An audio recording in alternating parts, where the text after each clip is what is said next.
12 Regras para a Vida, um antídoto para o caos, é o que muitos considerariam o livro certo na hora errada.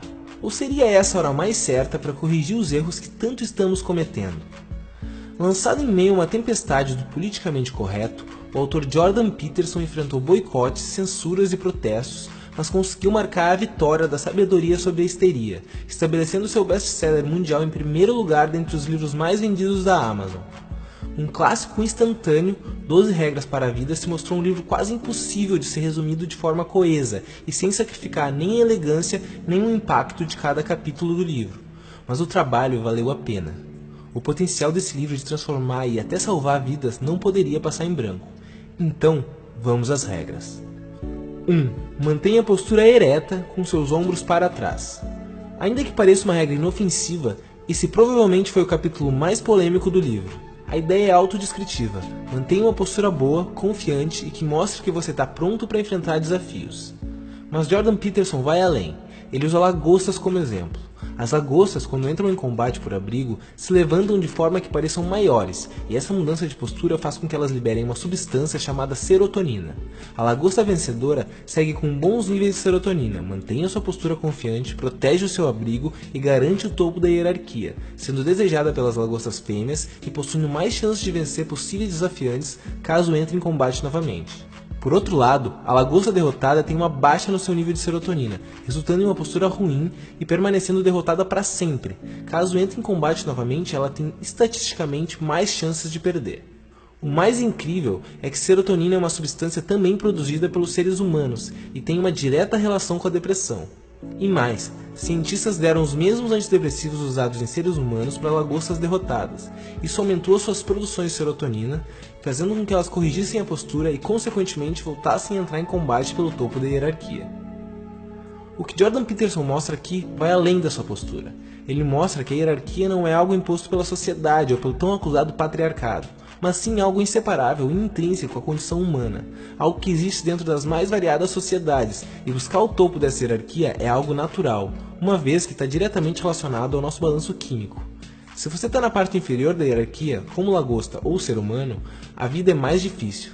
Baixo status implica em menos serotonina. Menos serotonina significa diminuição da confiança, maior estresse e menor preparo para enfrentar emergências. Enquanto alta serotonina significa menos doença, menos infelicidade e menos risco de morte. Por sorte, não somos lagostas e podemos mudar o modo como enfrentamos a vida. Então mantenha sua postura combativa, ereta e com seus ombros para trás. 2. Trate a si mesmo como alguém que você é responsável por ajudar. Sabe aquela famosa frase, faço o que eu digo, não faço o que eu faço? Então, vamos combinar, é uma frase bem idiota. Por que você daria um conselho que vai fazer bem a uma pessoa se você mesmo não vai seguir esse conselho? Ou então, outro exemplo, por que alguém é capaz de comprar um remédio para o seu cachorro e administrá-lo com tanta responsabilidade, mas não é capaz de ir ao médico quando fica doente? Muitas pessoas movem montanhas por quem elas amam, mas não conseguem fazer o mesmo por si. Isso não tem nenhuma lógica, primeiro porque você deveria pensar em você e tratar a si mesmo como você trata alguém que ama. Ou seja, você deveria literalmente se amar. E segundo, porque é uma péssima solução a longo prazo, inclusive para as próprias pessoas que você é responsável por ajudar, já que não cuidando de si mesmo, existem grandes chances de que você não tenha boas condições para cuidar delas. 3. Seja amigo de pessoas que querem o seu melhor. Talvez você já tenha ouvido essa frase. Você é a média das 5 pessoas com quem passa mais tempo. E é exatamente nisso que Jordan Peterson foca nesse capítulo. Por mais óbvio que isso seja, as pessoas vivem cercadas de amigos tóxicos e não fazem nada para mudar essa condição. Quando você se cerca de pessoas negativas, elas vão te puxar para baixo, voluntária ou involuntariamente. Por exemplo, aquele amigo que quando ouve que você foi promovido no trabalho faz questão de responder com algo do tipo: "Ah, não é como se você fosse ganhar muito mais dinheiro de qualquer jeito." Um amigo de verdade fica feliz quando você conta uma boa notícia, te apoia quando você conta uma má notícia e inclusive te corrige quando você faz algo errado ou que te faz mal.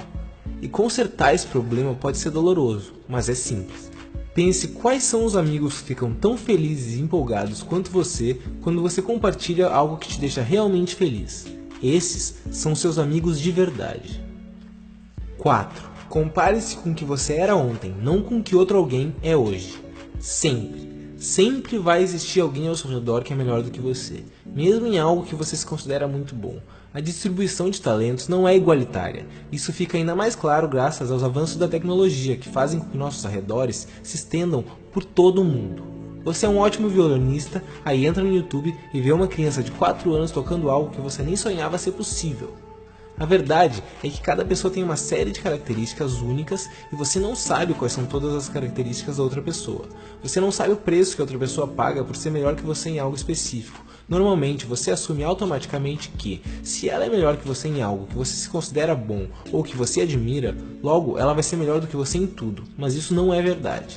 A única pessoa com quem você pode se comparar é com você mesmo, porque só você partiu de onde partiu, só você enfrentou o que enfrentou e só você tem as características que tem. E sim, você quer evoluir, então compare-se com o que você era ontem e busque o próprio crescimento. Uma flor não se preocupa em competir com as flores ao lado, ela apenas floresce. 5. Não deixe seus filhos fazerem coisas que te façam gostar menos deles. Essa seria só uma regra sobre paternidade, se o livro não fosse de Jordan Peterson, mas é. Então temos de brinde um monólogo sobre toda a condição da humanidade. Basicamente a regra é, se você deixar os seus filhos fazerem coisas que fazem você gostar menos deles, certamente isso vai fazer com que outras pessoas também gostem menos deles. E não é isso que você quer para alguém que você ama. Então, quando eles fizerem algo do tipo, não ignore, converse com eles de igual para igual. Faça com que eles entendam o que você desaprova e por quê. Evite que essa situação se repita no futuro. Mas Peterson expande para as relações que você estabelece com qualquer pessoa. Observe quando alguém faz algo que você gosta, que você aprova, e demonstre que você gostou de forma clara e precisa. Mostre especificamente o que você gostou e por quê. Isso é encorajamento. E faz a pessoa se sentir maravilhosa, além de fazer um bem enorme a você mesmo. 6. Organize a sua casa antes de criticar o mundo. Jordan Peterson ficou famoso antes mesmo de lançar o seu livro pela frase "limpe o seu quarto", que nesse capítulo foi expandida para "organize a sua casa".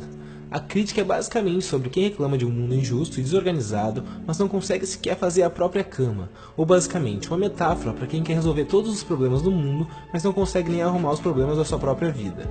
Ou então, pior, acha que o mundo é culpado pelos problemas da sua vida. Preste mais atenção em como você pode resolver os seus próprios problemas antes de sair apontando os problemas dos outros. Se cada um se preocupasse em cuidar pelo menos de si mesmo, isso refletiria diretamente na harmonia do mundo. E aí sim, depois de entender e trabalhar nos seus próprios problemas, é justo que você lute por um mundo melhor. 7. Persiga o que é importante, não o que é conveniente. Essa regra fala de algo que quase todo mundo é culpado.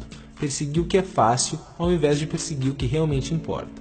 Como Viktor Frankl diz no seu livro O Homem em Busca de um Sentido, o ser humano é movido pelo que tem significado a ele. A curto prazo, o que é fácil pode nos satisfazer, mas a longo prazo, a frustração é garantida. E nós temos o péssimo hábito de pensar a curto prazo, quando na verdade deveríamos fazer o oposto, buscar o que é importante agora, não para colher os frutos num futuro longínquo e distante, mas para colher os frutos durante o caminho. Por exemplo, ao invés de se manter por anos em um trabalho que é no máximo suportável por um salário mais ou menos, simplesmente porque é conveniente, seria muito mais engrandecedor e gratificante percorrer um caminho tortuoso e longo pelo que você acredita de verdade, pelo que é importante para você. 8. Conte a verdade, ou pelo menos, não minta. Se você diz não ao seu chefe, ao seu cônjuge ou à sua mãe quando precisa ser dito, então você se transforma em alguém que tem a capacidade de dizer não quando precisa ser dito. Se você diz sim quando deveria dizer não, você se transforma em alguém que só consegue dizer sim, mesmo quando é claro que essa é a hora de dizer não. Caso você já tenha se perguntado como pessoas comuns e decentes podem acabar fazendo coisas terríveis, assim como os guardas dos campos de concentração da Alemanha nazista fizeram, agora você tem a sua resposta. No momento em que era necessário dizer não, ninguém foi capaz de dizer. 9. Presuma que a pessoa com quem você está falando tem algo a dizer que você não sabe. Muitas pessoas têm o péssimo hábito de não ouvir o que outra pessoa está falando. Seja porque já discordam de cara e querem logo contra-argumentar e ganhar a discussão, ou simplesmente porque só estão esperando o seu momento de falar e pouco importa o que o outro tem a dizer. Quando fazemos isso, paramos de aprender, agimos como se já soubéssemos tudo o que precisamos saber e criamos um escudo para o que o outro tem a dizer. Se decidirmos realmente ouvir o que o outro está dizendo, ao invés de julgar e prontamente contra-argumentar, a pessoa vai falar muito mais abertamente, sem medo de ser julgada e sem filtros. A conversa tende a ser muito mais produtiva e raramente uma conversa entediante. Aliás, Peterson diz que essa é uma ótima forma de saber se você está realmente ouvindo a pessoa. Se a conversa está entediante, você provavelmente não está ouvindo. 10. Seja preciso no seu discurso. O mundo é tão simples quando tudo está funcionando que tomamos isso como óbvio e esquecemos que o caos pode chegar e se instalar a qualquer momento. Quando somos evasivos no nosso discurso e evitamos falar do que nos incomoda para seguir vivendo como se nada tivesse acontecendo, é que damos espaço para o problema crescer. Pense em Voldemort de Harry Potter, aquele que não deve ser nomeado. Todo esse mistério por trás do vilão faz com que ele vire um monstro muito mais assustador. A nossa imaginação é fértil, muito fértil, e não importa o quão assustadora possa ser a realidade, ela raramente é tão assustadora quanto a nossa imaginação. É como se existisse alguma coisa ali fora, na floresta, e nós nos recusássemos a descobrir o que. Mas às vezes é só um esquilo, e na nossa cabeça temos medo que seja um dragão. Então, a gente pode estar lutando contra algo que nem sequer existe de verdade. Mas pior, e se realmente for um dragão? Aí, melhor descobrir o quanto antes, abordar o problema e enfrentar o medo. Quando abordamos e nomeamos o problema de forma precisa, ele se torna algo real, o que pode ser bastante assustador. Mas ele também se torna algo que podemos segurar com as mãos e controlar antes que vire uma fumaça caótica que pode nos pegar desprevenidos e nos cercar por todos os lados da noite para o dia. 11. Não interrompa crianças quando elas estão andando de skate.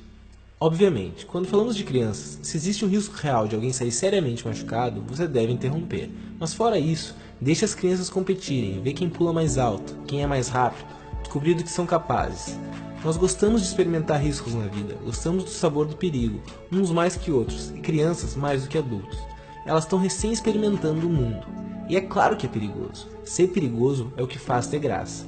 Mas a vida é perigosa. É impossível proteger as crianças para sempre. Quando elas estão desafiando seus limites, simplesmente deixe. É aí que elas desenvolvem a própria competência, e nada traz mais segurança em um mundo perigoso do que competência. E meninos e meninas são diferentes, precisamos aceitar isso. A diferença sexual é biológica. Hoje em dia tentam empurrar a todo custo a ideia que nega essa natureza, e que essa diferença entre sexos é só uma construção cultural. Isso é ruim para os meninos e para as meninas. É natural que os meninos se divirtam e se superem mais competindo com meninos, e o mesmo para as meninas. Se continuarmos negando isso, criaremos homens fracos com os quais nenhuma mulher jamais terá interesse em estabelecer um relacionamento, e com toda a razão. E Jordan Peterson fecha com uma das suas frases mais assustadoras, porém extremamente necessária no momento atual. Se você acha que os homens durões são perigosos, espere até ver do que são capazes os homens fracos. Homens fracos são covardes. Covardia gera revolta e ressentimento. Pense bem, que tipo de homem você acha que é capaz de agredir a sua própria esposa, ou qualquer mulher que seja? Os durões ou os fracos e covardes? 12. Acaricie um gato quando você encontrar um na rua. Esse é o capítulo em que Jordan Peterson faz você chorar. Ele conta a história da batalha que a sua filha enfrentou desde que era criança contra uma doença crônica severa e nos explica como achar sentido em meio ao sofrimento e como lidar com tudo isso. As nossas limitações são o que nos tornam humanos, e isso faz com que o sofrimento seja algo inevitável. Mas temos que limitar os seus efeitos. Escolha um momento e um tempo certo para pensar e falar sobre o seu sofrimento, sobre a sua doença. Não pense ou fale sobre isso fora desse momento. Se você não limitar o impacto que o sofrimento tem na sua vida, ele sai do controle e te arrasta num espiral de negatividade. Estamos numa guerra, não numa batalha. Uma guerra é composta de diversas batalhas e precisamos conservar todas as nossas forças para enfrentar todas as batalhas e vencer a guerra. E se um dia desses, caminhando pelas ruas, você cruzar com um gato ou um cachorro, tente conquistar e acariciar o bichinho. Isso pode te trazer um daqueles momentos de gratidão que faz com que possamos enxergar a beleza em simplesmente existir. Uma gratidão pela vida em si, quando a gente entende que vale a pena suportar todo esse sofrimento e que às vezes a vida nos presenteia com momentos mágicos. Bom, é isso aí. Muito obrigado por ter assistido o vídeo até o fim. Espero que ele tenha sido tão importante para você quanto foi para mim. Quaisquer dúvidas, manda nos comentários que eu respondo. E se gostou do vídeo, deixa o seu like e se inscreve no canal. Ainda vem muito pela frente.